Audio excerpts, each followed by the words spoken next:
Hello, everyone. I'm Denton Davidson for Gold Derby, and I'm chatting with Sam Zvibleman, the director, co-writer, and co-creator of Hulu's hilarious comedy PEN15, which stars Maya Erskine and Anna Konkle as middle schoolers and awkward social outcasts in the year 2000. Sam, this series came out of the gate with critical acclaim, but season two in particular has really surged. You've got a Critics' Choice Awards nomination for Best Comedy Series. The Writers Guild Awards recognized the writing team, and it's sitting at about 100% on Rotten Tomatoes right now. So what do you think it is about season two that's garnered so much attention? Well, I think that I simply don't know. I love it. I think the performances are even better this year. I think Maya and Anna, I mean, obviously they were wonderful the first season. I think they got to dive into maybe some deeper emotional stuff. The world is of middle school sort of pummels them a bit harder, and they really got to show off their dramatic acting chops. But I think that we really put an effort into playing all the moments for truth, maybe even more than some of the comedy of the first season. We really dived into what is honest, what is real, what is beautiful, some more poetic stuff. So I had no idea that it would be as successful as the first season. It was a lot to live up to, frankly, and it was a little bit terrifying to to think about trying to live up to that. But I'm glad that people seem to dig it. And you co-wrote the pilot episode with Maya and Anna, but then you stepped up to direct, I think, the last four episodes of the first season and then all of season two. What led to that transition for you that made you decide you wanted to take control behind the camera? Well, in the first season, those episodes in the sort of the back half, I think they were getting to some of the more of the potential of what the show could be in terms of we've played the joke of grown women with actual young boys, and that is as hilarious as that is. We sort of, I think, we're interested in evolving the show into making sure it's about loving these characters and following them. And uh, those episodes turned out, and sort of I was given the option to do as many as I want, and I said, well, I want to do all of them. I sort of got into a rhythm at the end of the first season, and then by the end of directing those, you kind of have to stop and put your pencils down.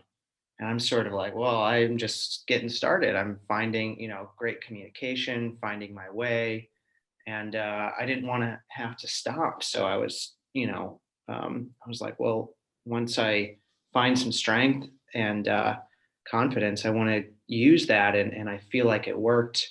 And sort of the later episodes or the later stuff we shot did get better because you find your groove, and so I got to practice more, and uh, I think it worked out. It was fun. I love filmmaking too so much. And being on set with the girls is a dream. So. I also noticed that season two has less co-writing. Was that a conscious decision too to have people sort of owning episodes, or is that just getting to know the characters better, or what stemmed that? Well, in practice, our writers' room, we all write everything, and it's a little bit arbitrary who gets the credit. Almost, it's sort of who writes the first draft, even though we break them all together, we pass them around and rewrite together. So really, it might say my name, but really it's just equally Anna and Maya, or when they write it, it's me too. So we just sort of like to spread the love in terms of giving other people some writing credits too. But we all, you know, pour over every word equally, and Anna and Maya pour over every word on every script. And this show's known for so just brilliantly capturing just how awkward it is for middle school and the cringe worthiness that happens throughout the day. One of your episodes that you directed and wrote is called Pool. And we see Maya and Anna at a pool party heading into eighth grade and sort of just blowing things out of proportion and dealing with some things that happened at the dance in season one. From a writer's perspective, how do you get yourself into that middle school mentality? One of the lines that just had me sort of rolling is one of the characters just sort of glances at them and Maya's like, oh my God, he's totally staring at us. He won't stop. But he literally looks at them for about half a second. Yeah. How do you come up with things like that? To be totally honest, I think the three of us are still like that. I think that, Anna and Maya are still behave like that. And to be, we're still like that at parties. We're still very awkward and sort of obsessed with every little detail. So frankly, those things come from who we are now, for better or worse, too. They're And like that at parties.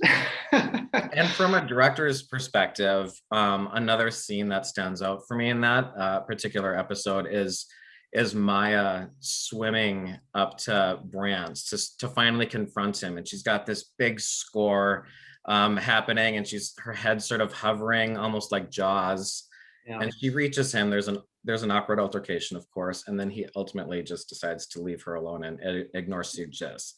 Coming to her rescue is then Anna, who not only just dives in the pool, but then does like a butterfly stroke as fast Yeah. over to her as she can. So again, where does this stuff come from when you guys are in the writer's room? Well, yeah, I love that sequence. I sort of fell in love with Maya's bowl haircut from the first season, and frankly, I think I asked Laura, who's responsible for that beautiful wig, to even make it like a touch bigger this season because I just liked it in camera. And so when we wrote it, your sort of observation about Jaws is right on, because I wanted it almost like this shark fin to like be approaching this kid Brant who wants nothing to do with her. So in his mind, it's like a horror, like this terrible thing. But in Maya's mind, it's this kind of big, sweeping, romantic, with the music. Like the two lovers are about to meet, and he just wants nothing to do with her. He doesn't want to be seen with her, and she just does not pick up on that cue at all. And then with Anna's butterfly, I mean, that's because Anna's a great swimmer, and we just thought that would be really funny. And she got there in like half a second. I think everyone on the crew was like, we were set up for the shot, but we didn't like rehearse that. She just arrived there, and it's like, oh my God, it felt like this jump cut. Like, how did she actually make it over that fast? And I mean, just details like that. It's just because she happens to be able to do that, and we knew that. So So funny. That episode at the end, they find out that the whole school is referring to them as sluts. And the series really taps into things that some other comedies avoid. We got slut shaming, sexuality, changing bodies. And they themselves, even at the end of that episode, determine that they are sluts, but Brant is just a player. So what led you to touch on those subjects like slut shaming and the difference between how girls and boys can be perceived for the same actions? well, we just find it interesting. I mean, those are subjects that are still true today. It's a kind of a period show, and those things happen in middle school to girls. And being a guy, it's almost like this parallel world that we were living, where they'll talk about their experiences, and I'm like, I was just so oblivious to all this. But yeah, we would girls, why are they sluts and guys are players? I mean, and not only that, but you're right, like they convince themselves that yes, they are the problem and not the guy. And that's sort of this the tragedy and absurdness that we wanted to point to. And we didn't want to sort of moralize or say that's wrong. We wanted to show the truth of even the girls can feel bad about themselves, and that's what happens. But with this perspective of them now as adults, it sort of uh, points sort of a critical eye at that type of thinking and how that plays out, and it's something that sadly we still deal with, and it's just part of the life of a girl and a woman. Yeah, there's so much truth within the comedy on this show. Another episode that you wrote and directed was Opening Night, which is the last episode we see of season 2. And at this point, Maya and Anna had been feuding, and the show must go on. Maya is the lead of a school play. Anna's part of the tech crew, and Anna takes her job very seriously. I mean, she's about on an 11 on a scale of 1 to 10, intensity wise. Were you in school theater, or how did you come up with that behind the scenes look at a roller coaster of emotions in middle school drama club? In middle school, I tried out for the school play, and everyone who tried out got a part except for one person, and that person was me, and that ended my entire theater career all at once.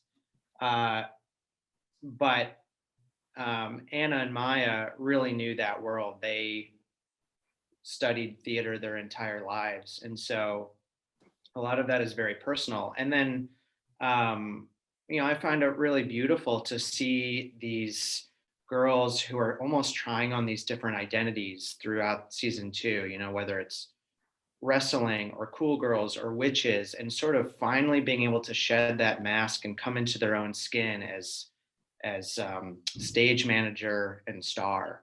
It was also very moving to watch Maya, the character, come into her own love of acting, which is true, and it's true of Maya, like knowing her as a friend, being able to witness that, and Anna uh, being a co-creator and a producer and really taking charge on that end. So really, my understanding of it comes from the making of the show with them and seeing how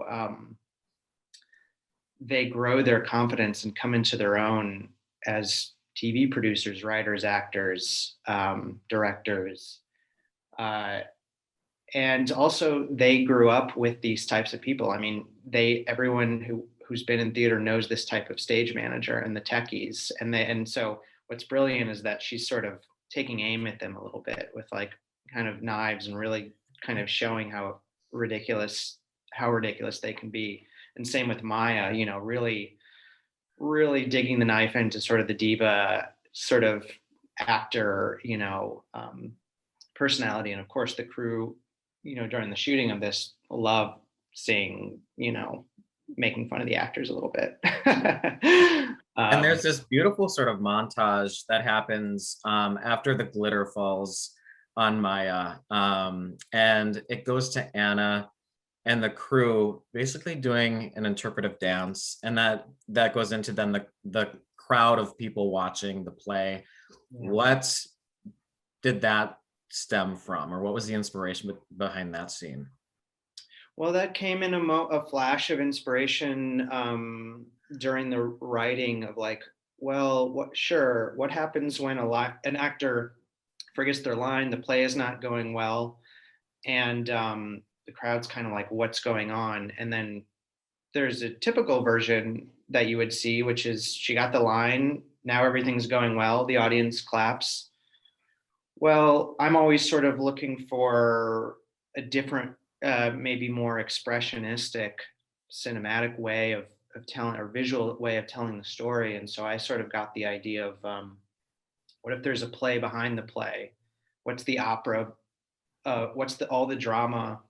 Can we film it like, you know, there's the techies, there's also Anna's mom, there's Maya's parents, there's, all these people whose lives are being, whose lives we've touched upon throughout the entire show. And I found there's a potential to sort of make opera out of this behind the scenes moment and film it like that's really the drama going on. It's not what's going on the stage. It's all of the um, sort of resolution and pain and beauty and humor with all the characters who we've gotten to know, and sort of add this other layer of a play behind a play. And so then we got choreographers to sort of do these interpretive dances.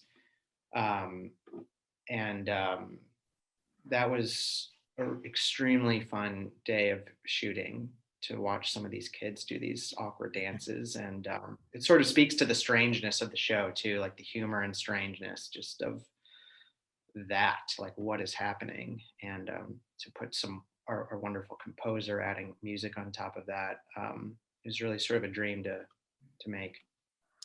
And you mentioned the kids. I mean, Maya and Anna are just, I think they're just gold in this series, but they're surrounded by actual teenagers.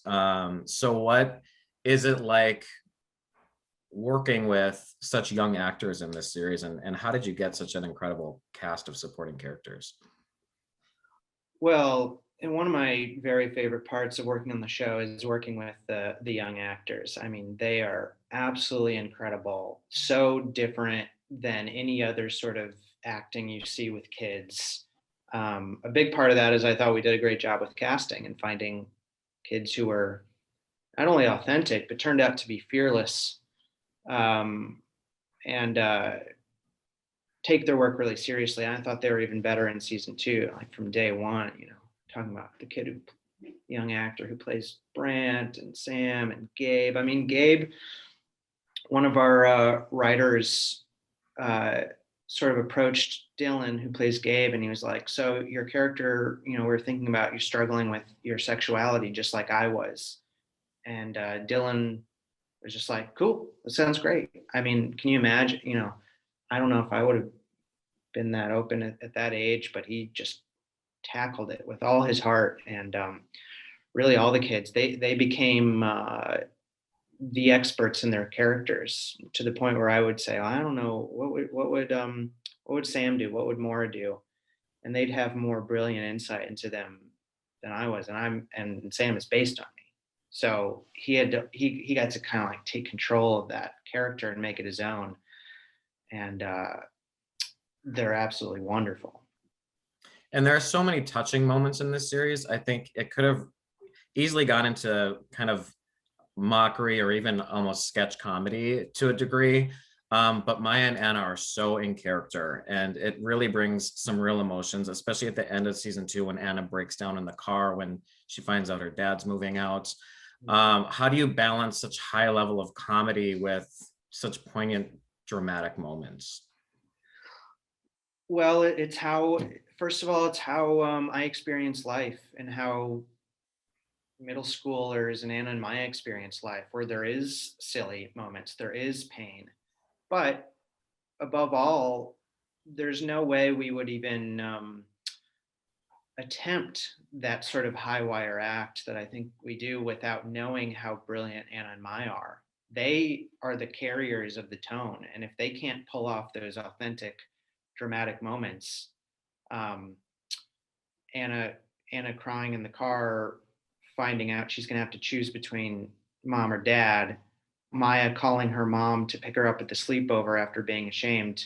There's no way you know we try that, or put the camera where it goes, without knowing 100% that they have the chops to pull off that range. And so it's a tremendous gift of the show and a luxury for me whenever I'm directing, to just know that we can go anywhere and they'll make it real.